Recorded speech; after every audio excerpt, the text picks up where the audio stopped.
Hi everyone, I am back this time with another episode of our webinar series on containerizing applications and running it in the cloud. So in this session, I have an interesting lineup where I'm going to talk to you about building containerized applications. So in the previous session, I covered the fundamentals of Docker and the core architecture of Docker. We have seen how to pull a container, how to launch a container, how to modify an existing container, and so on. And this session is all about taking it to the next level, where I talk to you about how do we build images declaratively. So I'm going to introduce a concept called Dockerfile, and we'll explore Docker networking concepts. So I'll show you when do you need to create a Docker network and what are the use cases. And then we'll move to a more real world use case and more real world scenarios of launching multi-container applications. And towards the end of this, I'm going to introduce Docker Compose, which is going to help us manage multi-container applications and containerized workloads. We learn how to launch multi-container applications, scale them, and manage the life cycle. So we have a pretty packed agenda, so let's get started. Before I go any further, I want to set the context. By end of this session, we'll end up deploying a web application written in Node.js that talks to a MongoDB database. So in short, if you are familiar, what we're going to deal with is a mean application, which is basically a MongoDB, Express, Angular, and Node.js application. While we are focused on getting this app up and running, I'm going to take smaller use cases, demonstrate the capability of certain things, for example, networks, Dockerfile, and so on. But all of those concepts will come together towards the end of this, where we will apply them to launch our mean application and scale it through containers. So that's the context. And let's take a look at the very first section of this session. So I want to introduce using Dockerfile. Now, if you remember in the previous session, we created our custom image, but that was based on launching an existing image as a container.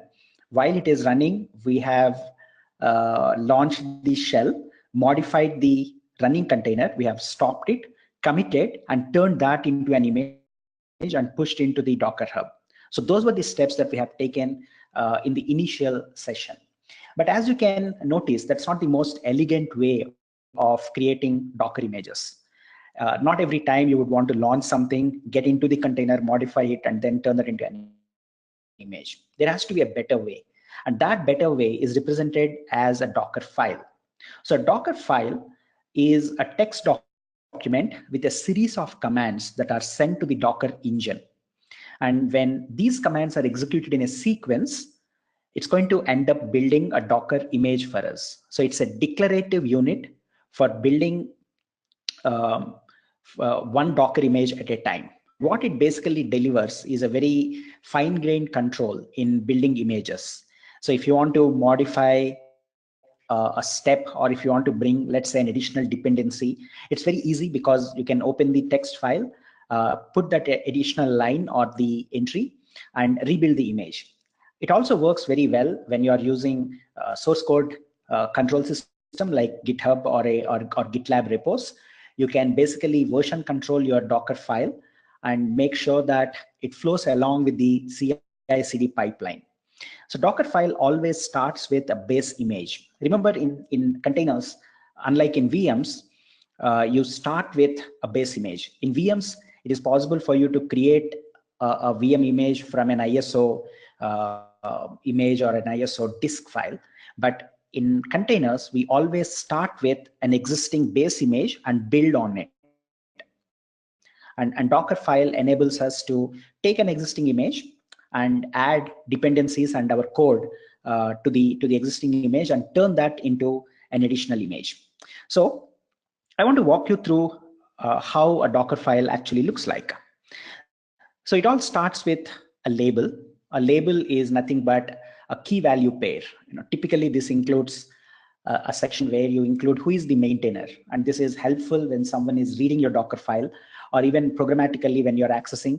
This will have some metadata associated with it. So you can have multiple key value pairs within label. And after that, you start with another keyword called from.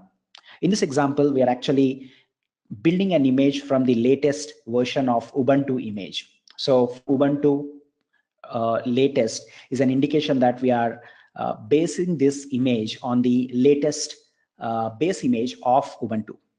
And then we have a series of run commands. And if you notice, since we are actually building this on top of Ubuntu, we are running a bunch of apt-get commands. So we first do an update, then we install wget, which is going to help us download the tarball of Redis. And of course, we install the build essential and tickle dependencies.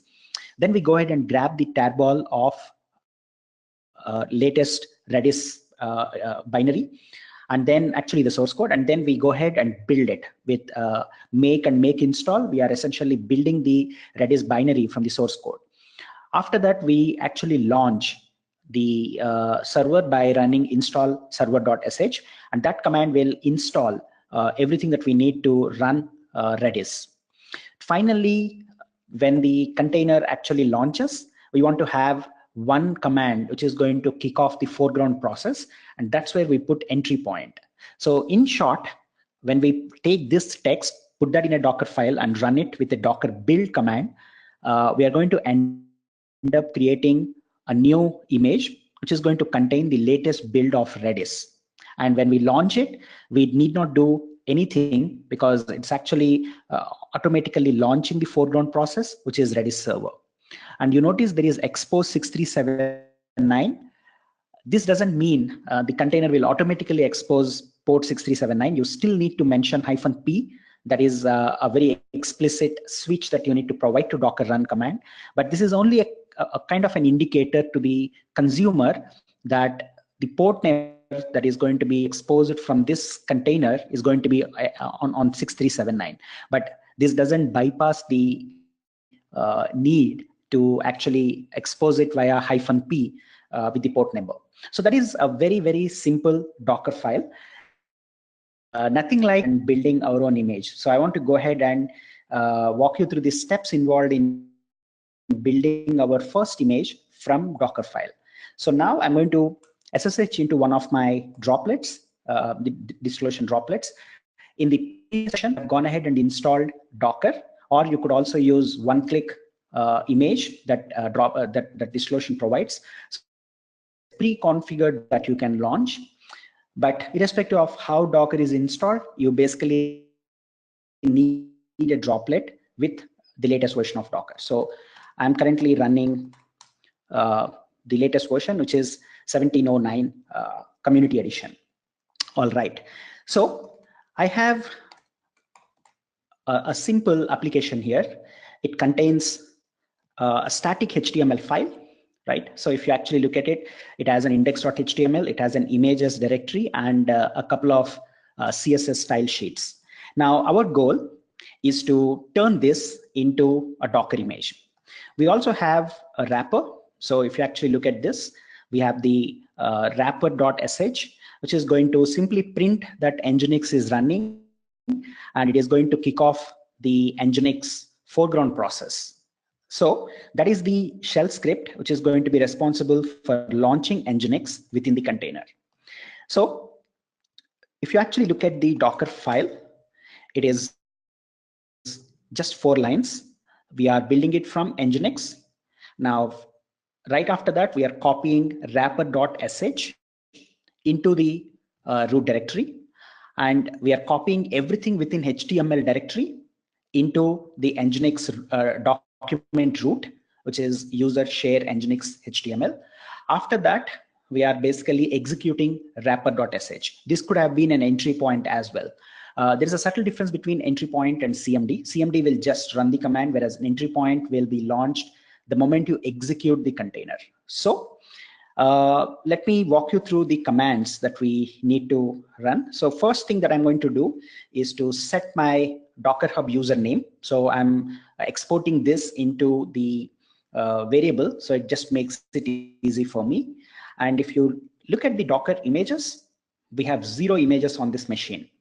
So it will be easy for us to see how this will turn into an image. So now I'm actually executing this command, which is docker build t hub user / hello whale. And of course, we are passing the context of current directory with this dot. Now this is going to send the context to Docker engine.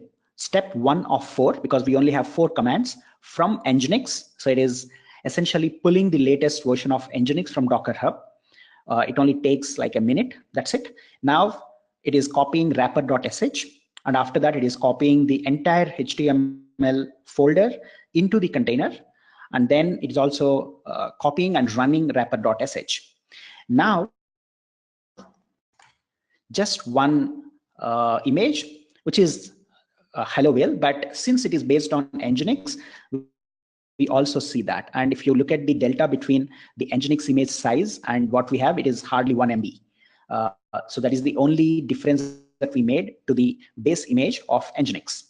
So with that in place, we can go ahead and run this container. So now this is up and running. So we can verify this with Docker, with Docker PS. And this is exposed on port 8080. Perfect. So let's actually take a look at this. I can grab the public IP address of my droplet and hit port 8080. There we go. So hello Kubernetes fans, and it is served from a Docker container running Nginx. It's a pretty simple Docker container. It doesn't have anything dynamic. It is just running Nginx with a couple of images and a web page. So once we have this in place, we can verify that everything is in place by running the shell. So I'm now launching the bash within the container, and we are right inside the container. And when we look at this, it is basically showing us everything within the container. So when you look at wrapper.sh, this is what has been copied. So that's an indication that the container is now customized and it is running our website instead of the default Nginx landing page. So the Dockerfile, again, just to recap, is this just 4 commands from Nginx: copy wrapper, copy HTML, and run wrapper.sh. So that's it. That's the very first Docker image that we have built. Let me make sure I clean up, because we are going to launch additional containers that may conflict with this port. So I will make sure that we get rid of everything that we built. And now this is blank slate. We don't have any container running, and we only have the Nginx image. So that was the first demo where we have basically taken the Docker file and built an image from that. Just to do a quick comparison. So this is our main application, to-do app. And when I actually go to app directory and launch node app.js, this is running on port 3000. So I can actually show you how the app is going to look like and what we're going to build at the end of this session. So this is a containers to-do application, right?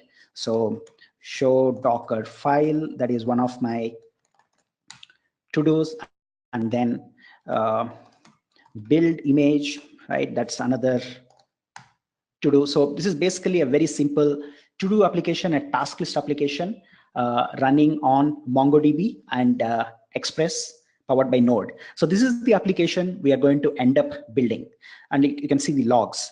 So to containerize this, we are again going to use a Docker file. So if you look at this, again, we are basically using Node Slim image.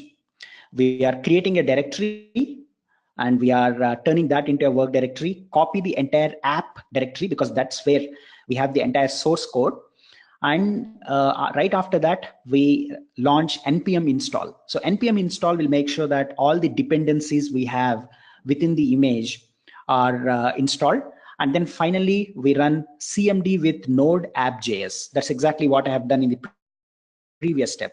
So this is how we will end up building an image for our custom application. So we are now pushing the source code that's available inside the app directory. So if you look at this, I have a typical Express application with, of course, a package.json that has all the dependencies. There is db.js that has the database connectivity, including the connection string. App.js is basically the bootstrapping function that is responsible for launching the Express framework. So that's the first step. So we basically saw how we can launch or build an image and then launch the container.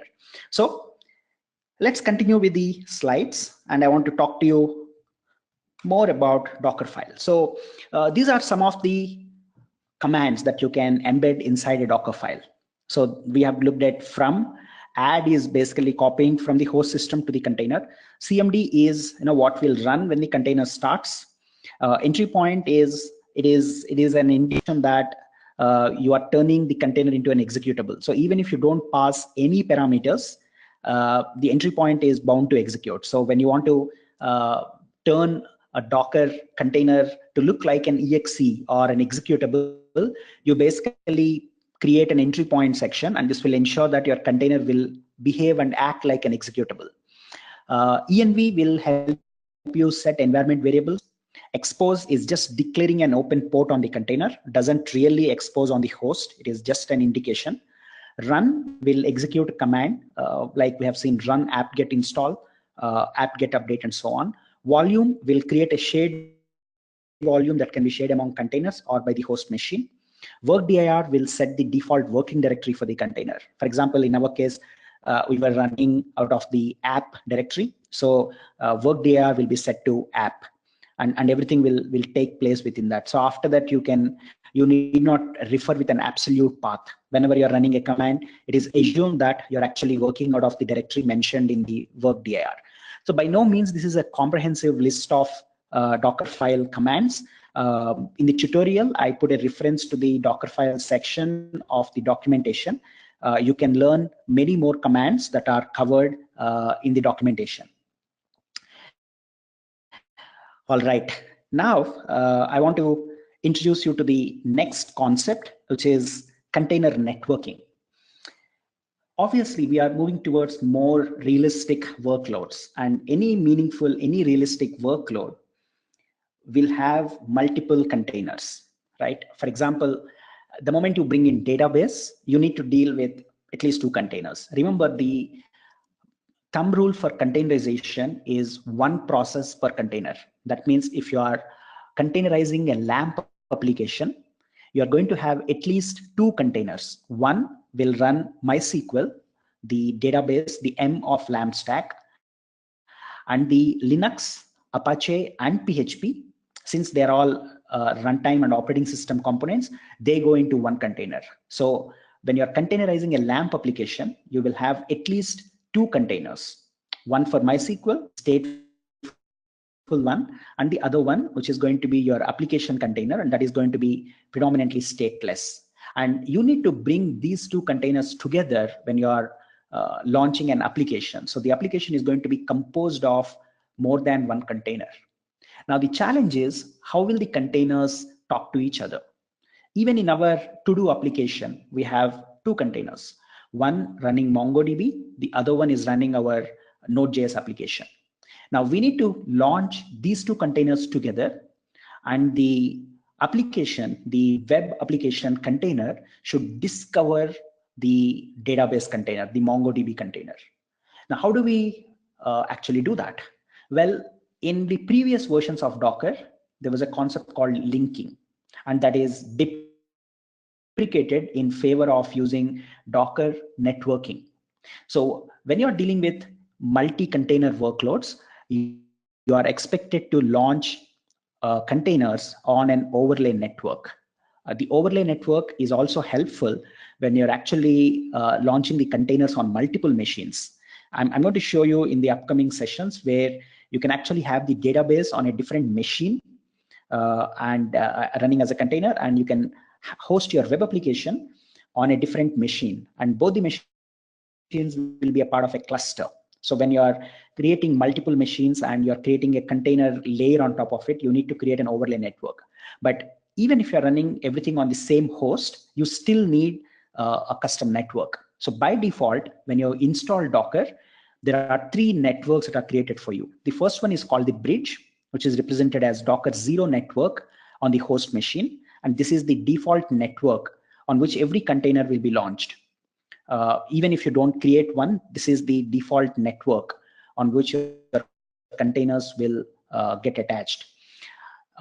Then there is a host network where you are basically sharing the TCP stack and the NIC of the host machine. So if you are opening up a port, you are essentially exposing that on the host directly. So you need not give -p followed by host port : container port. That is not required, because when you are launching it on the host network, the container and the host share the same network interface card.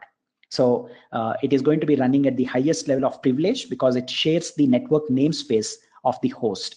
So it is not recommended that you do this unless you have a very specific reason where you need to run container in the most privileged form, and it has to share the networking stack of the host machine. There are instances where you never have to run a container on a network, right? For example, you have a container that is responsible for batch processing. So it loads, it reads from a specific location, it processes some images, writes it, and then it shuts down. It is never going to communicate with any other container within the network, nor it is going to be invoked or interacted from any other container. So it is basically like a batch process container that comes up, talks to a volume, does its job, writes all the output to another volume, and shuts down. So in that case, you don't need a network. So if you have a sensitive container that never needs to be exposed, that never needs to be connected to rest of the containers, you can choose none. So those are the three types by default that Docker gives you.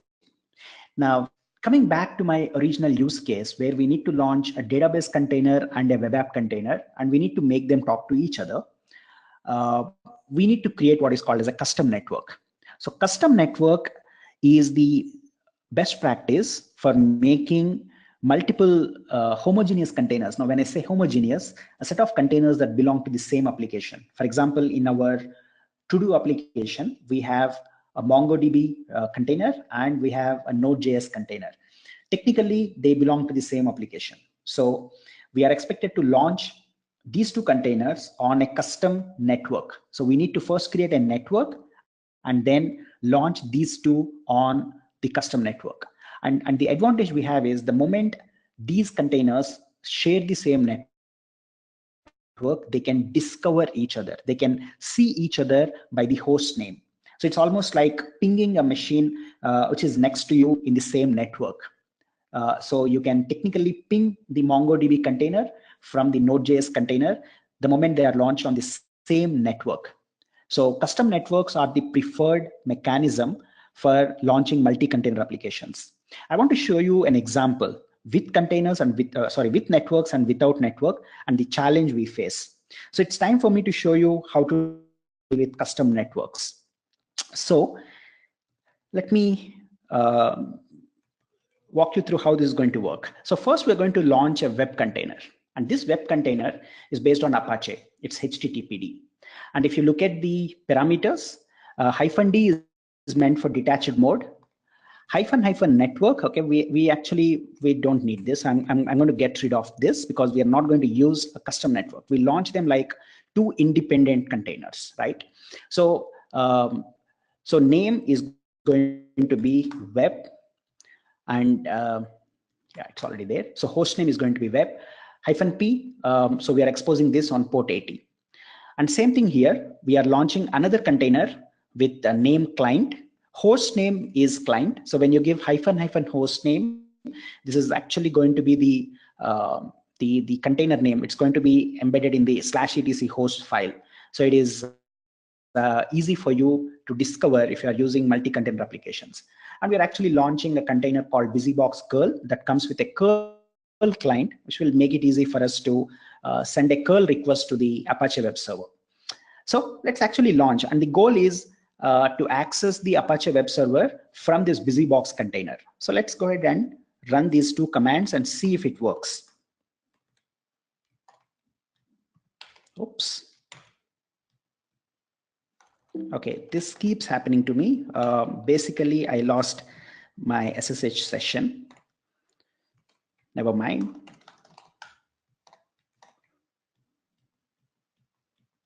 Okay, I need to grab the public IP address and do an SSH all over again. Okay, so when you do a Docker network ls, we actually see that there are three networks, the default ones that I mentioned: bridge, host, and none. So we're not going to touch the networking stack at this point. Instead, let me actually launch the web container and launch another client container, which is expected to ping, or rather do a curl request on the web container. And it should technically work because both of them are running on the same machine and they are sharing the same underlying network, right? So let's check.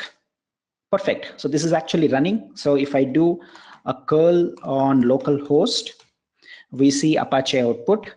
Excellent. So everything looks good. We are now running a container, which we just launched, and this is running Apache. Now we are going to run the client container, and I want to highlight one new switch that I'm introducing here. It is --rm. What this basically means is, remove the container as soon as we are done. So this will avoid the step of exiting the container and then removing the container with an rm command. This is like a temporary execution that we're going to do. So now I'm going to run this. We'll launch the busybox curl container and directly invoke the shell. So it will be immediately launched inside the shell. So this is now pulling the container image, and very soon we'll be right inside the container. Let's give it like just a couple of minutes. All right. Okay. So now let's see if we can ping web. Okay, it doesn't work. Let's do a curl. Obviously, it's not going to work, right? That's because the client is unable to discover the web server. That's the challenge when we run a multi-container work network. Our web container is still running, but we cannot talk to it. We cannot interact with it from any other container because we didn't use a custom network. So let me get rid of this. And this time we'll start with a custom network. So we already saw this. There are three networks running in our droplet on the host. Now I'm actually creating a custom network of type bridge, and we call this my web app. So now when we do a Docker network ls, we see that we have my web app as the new network. Excellent. Now what we can do is repeat the same steps, right? But this time with a new switch, network is my web app. I am including this in the web container when we launch that. And we also include that in the client container, which is going to be the busybox curl container. Okay, now see the magic. When I actually do a ping, it works. It's able to resolve the name, and it is actually responding with the ping request, right? So this is excellent. Now I can also do a curl and it works. So this is the exact point I was trying to drive. So when you want to make two containers talk to each other, you need to launch them on a custom network.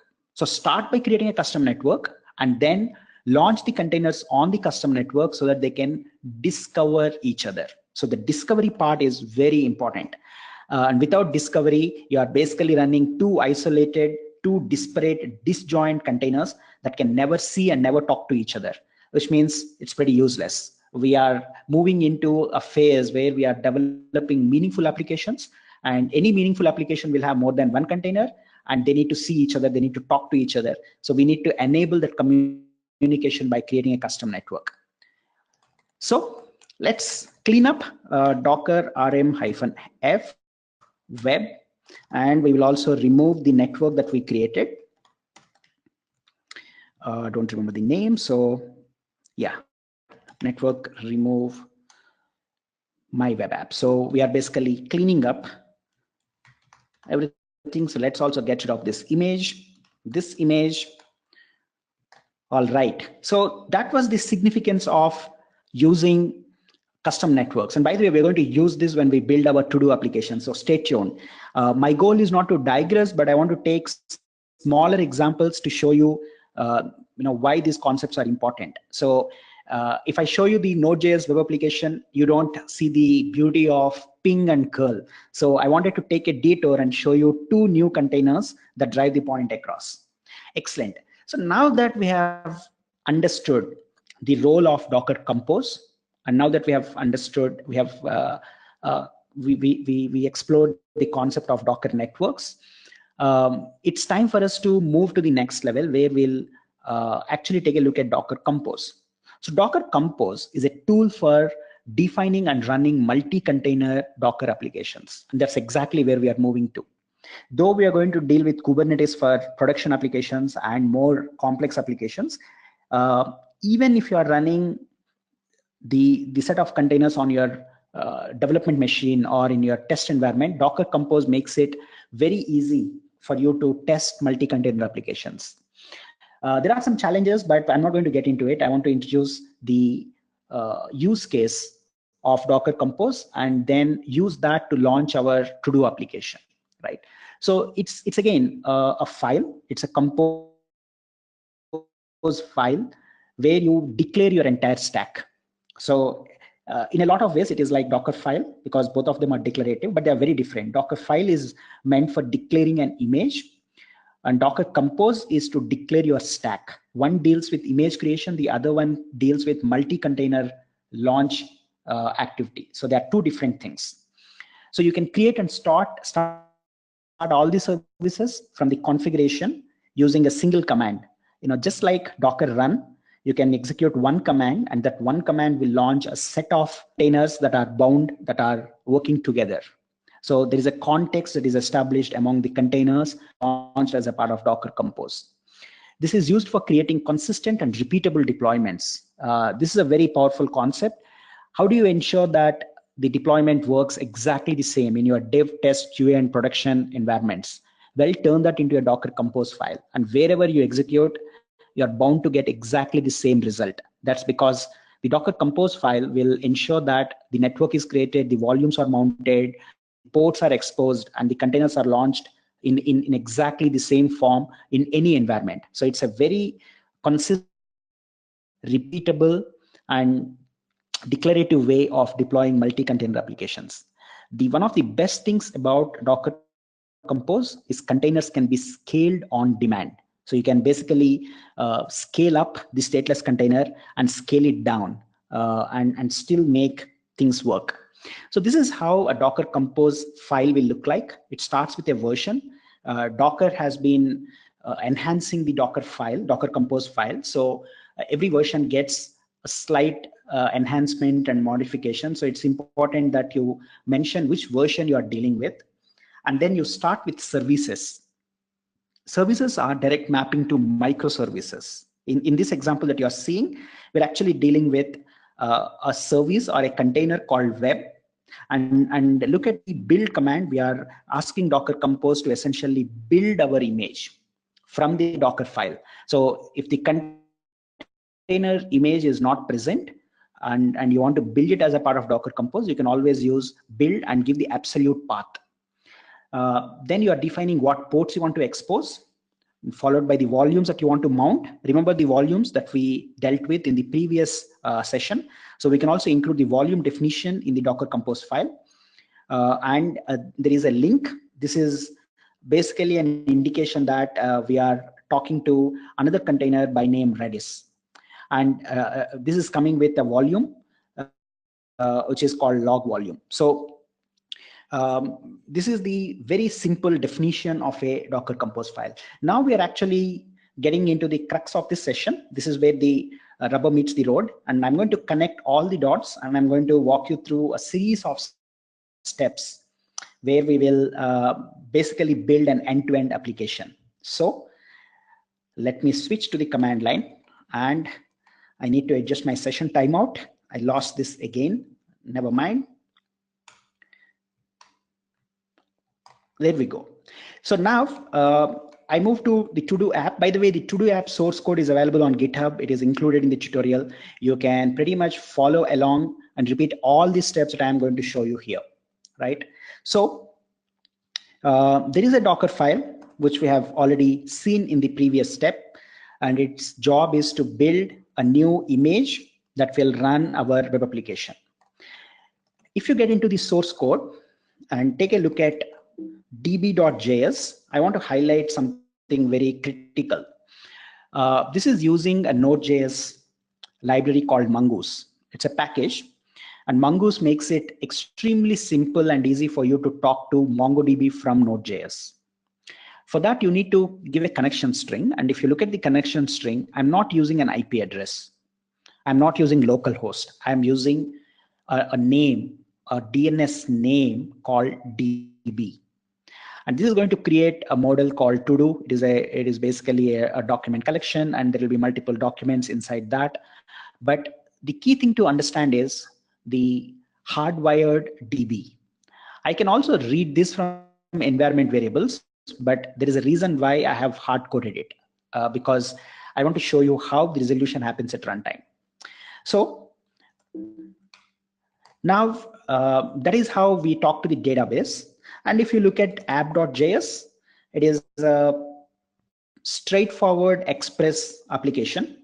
And in fact, this is highly inspired by the standard Express application, which is to-do application. I have taken that and modified it slightly to make it more easy for you to understand the containerization part. But this is pretty much the same to-do application that is very popular among the Express developers. Excellent. So now we have seen the app.js and db.js, right? And we have seen the Dockerfile. So let's go to the compose directory and see what we have there. So here we have the docker compose.yaml. And if you look at the Docker compose definition, I'm using the previous version 2, and I'm defining the services. The first one is DB. It is coming from Mongo latest. So that means we are pulling the latest image of MongoDB. I'm giving a name, container name called DB. This is very, very important.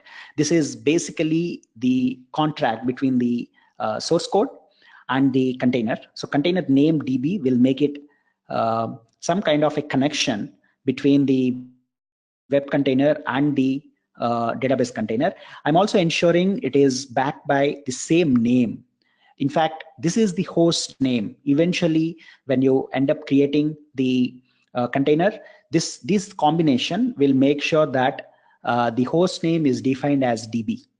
So not so much for DB. This may change depending on how Docker Compose decides to name it, but this will never change. This will always ensure that our database container is named as DB. And then we are launching this on a custom network called ToDoNet. So that's about the MongoDB container. If you look at it, it is exactly how we would have launched it from Docker run. So first create a network. So Docker network create drivage ToDoNet. Then Docker run -- hostname DB, container name is DB. And remember, we are not exposing a port. We don't need to expose a port because these two are running on the same network and they can pretty much talk to each other on any port. So we don't need to open up the standard MongoDB port on this container. That is the beauty of it. And then we have the web. And we are basically pointing to the parent directory.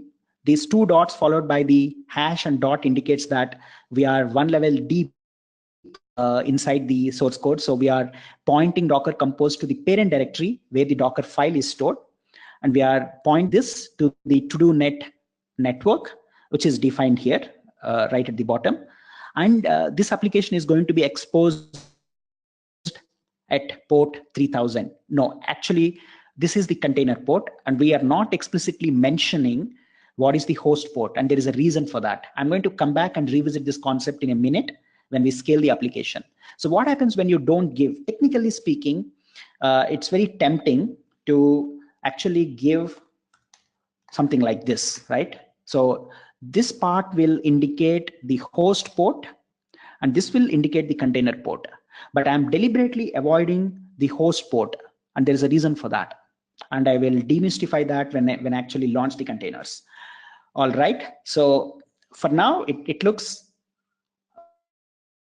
very clear. A DB container and a web container launched on the same network, and there is an explicit name assigned to the container. Excellent.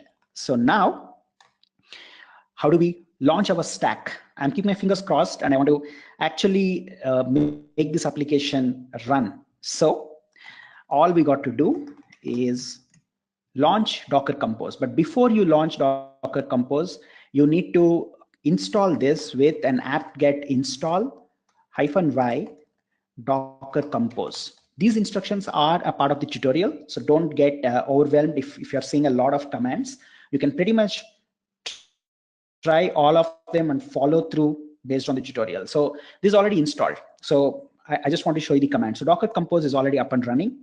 All we need to do is run this command called Docker Compose up -d. Why do we need -d? Because we want to run this in the detached mode as a background process. So if we avoid, this is going to take over my terminal and I can't do anything. I have to launch another terminal. So I'm basically using -d to make sure we are running this in the background in detached mode. And now the fun begins. So what would actually happen is it would pull the MongoDB image, and then it will start building our Docker file, turns that into an image, and then it is going to launch these two containers, and ultimately this is going to be available on a specific port. So let's go ahead and hit enter. So now it is creating the network compose_to-do-net. This compose is basically coming from the directory. So if whatever name you have for the directory that is hosting the Docker Compose file, it will automatically take this. This is to avoid any conflict. So now this is building our Node.js container. If you actually see, there are 6 steps. First step was pulling the node container, and the last step is npm install. It is basically doing the npm install for all the okay, so it is doing it for all the packages mentioned in package.json, and now it is pulling the MongoDB image. And in just a few seconds, we are done. And now when we actually do a Docker PS, we have exactly 2 containers running. The first one is Mongo, and what is the name of the container? DB. What happens if we avoid this? Like the web container, for example, the web container ended up getting an arbitrary name based on the directory, which is compose, the container, the service name, which is web, followed by a -1. And if you end up getting this for the database, guess what? Your web container cannot discover your DB container, because in our code, we hardwired DB. So if you want to maintain that contract, and if you want to ensure that the web container can always discover the database, it is important that you name it as DB. That's what we have done. Port 27017 is available, but it is not exposed on the host because it is on the same network. You never need to deal with it from the host level. So now when you do a Docker network ls, you notice that there is a to-do net on which both the containers are launched. Perfect. Now, if you remember, I introduced a command to you called Docker logs. So when you run Docker logs db, now this is the MongoDB logs, and everything looks good. Connection accepted from the web container. So everything looks healthy. We can also check the logs. For example, compose_web_1. This is the container name of our Node.js web app, and it shows Express server listening on port 3000. Perfect. You can also use Docker Compose logs, and it will show you all the logs from both the containers. In fact, any number of containers that are a part of this will be shown here with different color code. For example, the light blue color web1 only has 1 line. So that's all it is showing. But everything in yellow reflects the database container, and all the logs are displayed here. Now the final mode. Let's grab this port 32,792.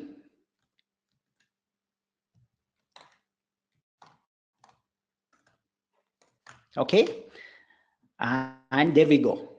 Excellent. Okay, so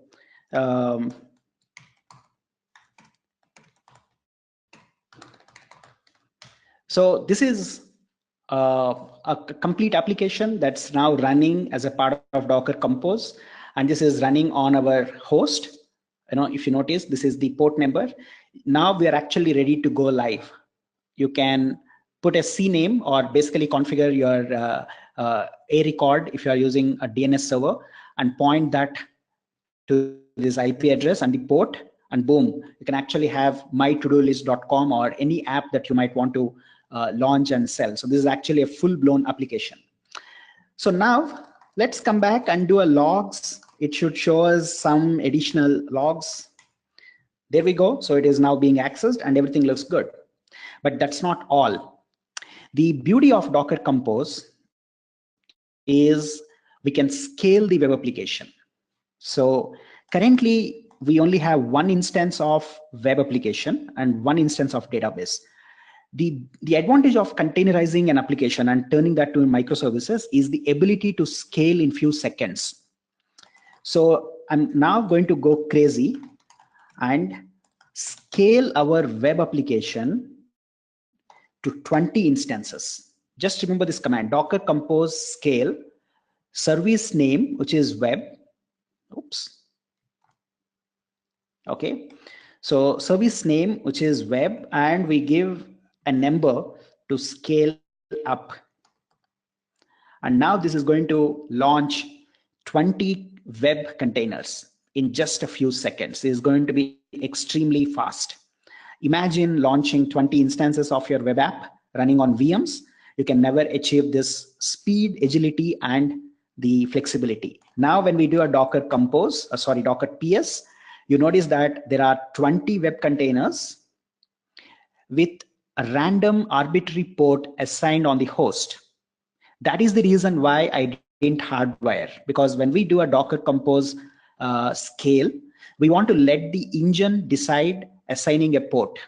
The runtime will decide what port to be exposed on the host. Now, if you give a name, you cannot scale. If you give a port number, you cannot scale beyond one. That's because it will always try to use the same port and it will result in a conflict. So it is best left to the runtime to decide what is the port on which you're going to expose this. So you can grab any of these port numbers and hit the host. You'll end up seeing the same. Because there is only one MongoDB instance and 20 containers are talking to that, we are managing the session and state. So this will not change, right? This is always going to be the same, irrespective of the port that we end up accessing, because all of them are talking to the same database. Nothing changes. Now, imagine we have 20 instances and we can very easily route the traffic. So now all we got to do is run a HA proxy or another Nginx in front of our Express server and create a set of rules that will point the traffic to one of the available web containers in a round robin form. And voila, you have a full-fledged load balanced web application. In fact, if you are running it on DigitalOcean, you can also configure DigitalOcean's own load balancer and point it to a couple of instances running across a couple of droplets. So you have a very scalable, highly available solution that you can start running in production. Now, how do we bring it down? This is called scale out or scale in operation. Very simple. Again, we'll give the number of web instances as 2. And it's going to bring down everything from Compose Web 3 till 20. And in just a few seconds, we are now back to running just a couple of web containers. So that's about it. Now, when we do a Docker PS, we just have Web 1 and Web 2. So this is an extremely scalable way of running your application. So I had covered a lot of ground. We started with Dockerfile, then we moved on to the networks, and we have seen how networks enable discovery.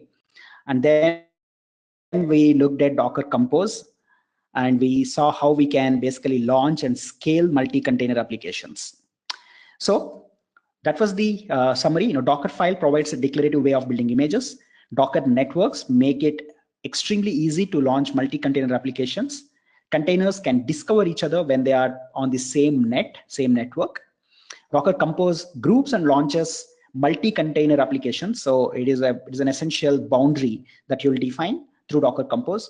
Containers can be easily scaled when launched through Compose with just one command. So now we have gone from 0 to 60 in like 60 minutes. So from the last Docker run command to Docker Compose up, we have come a long way. And I want to leave you with the key commands that we have dealt with. Unlike the last session where I have shared up to 10, I think more than 10 commands with you, this session will only leave you with 3 commands to explore. One is Docker build, to build an image declaratively, Docker network, where you will use ls, create, remove, and so on, and Docker Compose. But remember, don't undermine the power just by looking at these commands. There are a lot of concepts behind the scenes that work when we execute these commands. So if you want to explore further, I strongly encourage you to hit the Docker documentation and read more about these concepts and explore all the possible options. Remember, this is a fast track crash course on containerization. By no means this is the most comprehensive course you would ever attend, but my goal is to show you the big picture and leave you enough hints for you to explore further. So that way, I basically introduce you to the core concepts of Docker. This basically ends the first logical part of this series, where we have scratched the surface of Docker, but got into an extent where it is just enough for us to appreciate, understand, and go into the depth of Kubernetes. And starting next session, I'm going to introduce Kubernetes and talk to you about the role it plays in scaling and managing production containerized workloads. So it's going to be pretty interesting. For the next 4 sessions, I'm going to talk to you about what is Kubernetes, how do you deal with Kubernetes, how do you basically take the same Docker Compose application, turn it around, and launch it in Kubernetes and scale it in Kubernetes. That is the 4th webinar, actually the 5th webinar. And the 6th webinar is going to be all about how do we make MongoDB more scalable and highly available. So I'm going to talk to you about stateful sets. So stay tuned. This is going to be an exciting ride.